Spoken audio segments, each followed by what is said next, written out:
10:30 na nga ng gabi mga kabubog at nagkakarga pa tayo ng yero.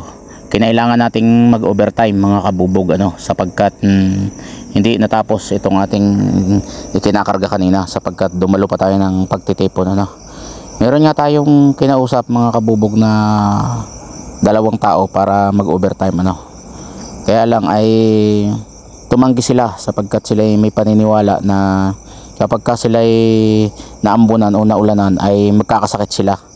Kasi kanina ay medyo umaambon at sa pagkakataon nga yan ay umaambon pa rin Tayo ay nagtakip lang sa ulo at naobliga nga tayong mag-overtime sapagkat may paniniwala nga sila mga kabubog na kapag ka sila ay naambunan o naulanan ay magkakasakit sila Taliwas kasi sa ating paniniwala na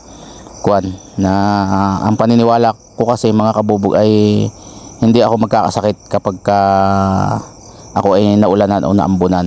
Taliwas sa kanilang paniniwala na sila ay magkakasakit pagka sila ay naulanan o naambunan. Kasi kung mapapansin nyo mga kabubog ay isang linggo na tayo na nauulanan o naambunan At nagdaan pa nga sa mga bagyo. Yung mga lugar yung ibang mga lugar nga ay binaha pa mga kabubog. Pero tayo ay tuloy-tuloy tayo. Hindi tayo naapektuhan ng mga ulan, ambunan yan Gawa ng ang paniniwala nga natin ay hindi tayo magkakasakit Taliwas sa kanilang paniniwala na kapag ka sila naulanan o naambunan ay magkakasakit sila. Kaya naman naobliga tayong mag-overtime sa pagkakataong ito.